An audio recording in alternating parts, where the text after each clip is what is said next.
Dan il-programm huwa mwassal lilkom minn Revlon.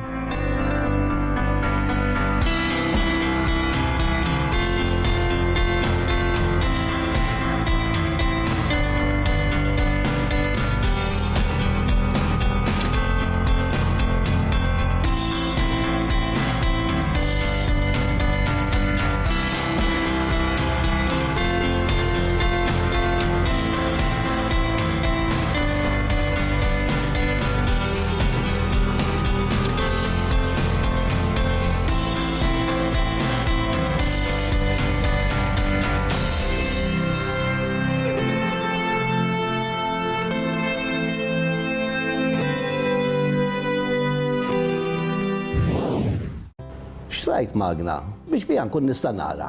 Għandix il-pressjoni għolja jew baxxa. Imma ma tantx stajt nifhem x'inhuma dawk in-numri, xi jfisser in-numru ta' fuq u xi jfisser in-numru t'isfel. Il-pressjoni ta' fuq hija l-miżura tal-pressa tad-demm waqt li l-qalb tkun qiegħda tħabbat. Allura d-demm ikun sejjer lejn l-arterji. Il-pressjoni ta' taħt hija l-pressjoni tad-demm waqt li l-qalb tkun qiegħda rilassata.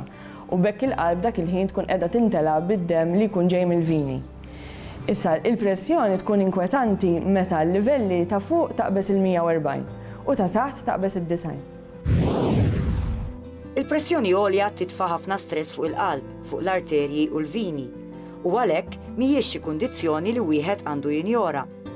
Sfortunatament il-pressjoni għolja ma ġor magħha l-ebda sintomu partikolari, u għalhekk importanti li wieħed jiċċekkja ta' spiss.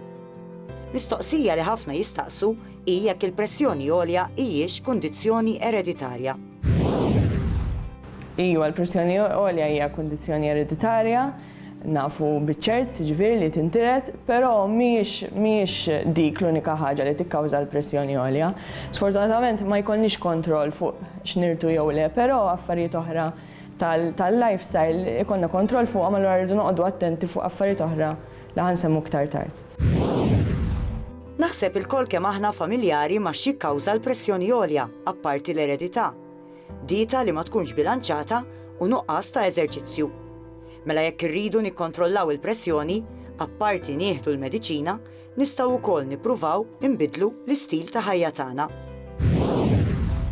Mela, importanti li ikollna dieta li tkun ibbażata fuq frott u ħaxix, nevitaw il-melħ, importanti li ma nżidux melħ mal-ikel u anki waqt li qed insajru ma nużawx ammont kbir ta' melħ u nevitaw affarijiet li ikollhom melħ fihom bħal affarijiet ta' laħam proċessat, affarijiet preservati, affarijiet bħal żebbu, ċinċova, affarijiet li jkunu milħin. Apparti minn hekk importanti ħafna li nagħmlu l-eżerċizzju, infatti huwa rakkomandat li nagħmlu mill-inqas satejn u nofs eżerċizzju f'ġimgħa sħiħa. Issa l-eżerċizzju jista' jieħu forma ta' mixi, rota, għawm, dak li jkun skont xi preferi. Importanti wkoll li naqsu mill-ammont ta' alkohol għaliex dan jolli l-pressjoni, sigaretti wkoll jollu l-pressjoni, ġifieri importanti li ma npejpux u li jkollna lifestyle li tkun iktar ixxaqleb lejn lifestyle attiva u mhux sedentarja. Kif smajna l-pressjoni għolja tista' tkun perikoluża jekk ma nikkontrollawhiex.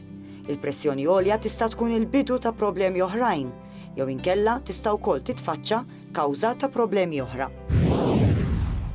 Il-pressjoni f'ċertu każijiet tista' tkun sekondarja għal xi mart ieħor, speċjalment meta dak li jkun iżgħar fl-età.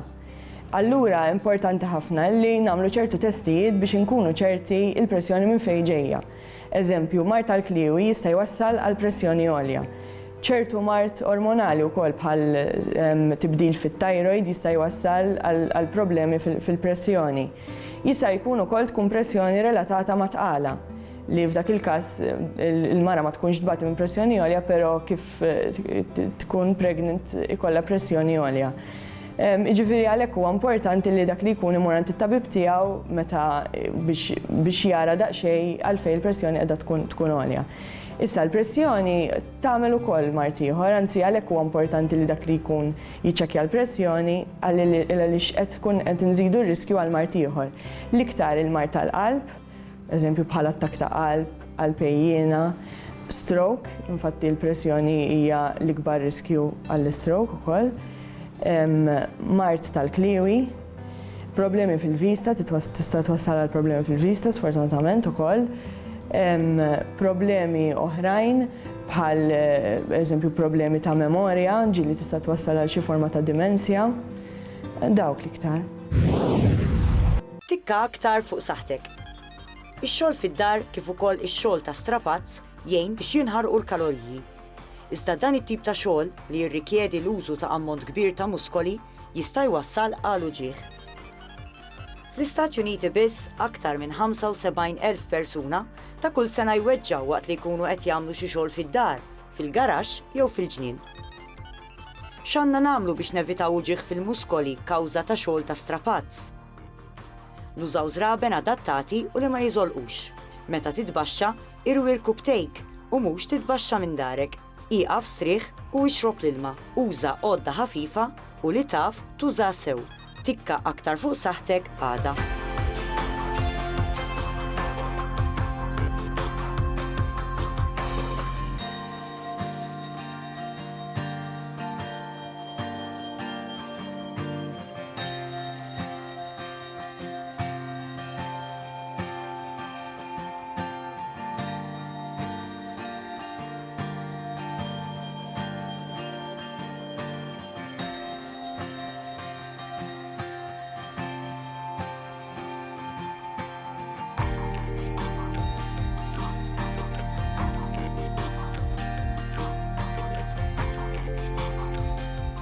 Dan il-programm ġie mwassal lilkom minn Revlon.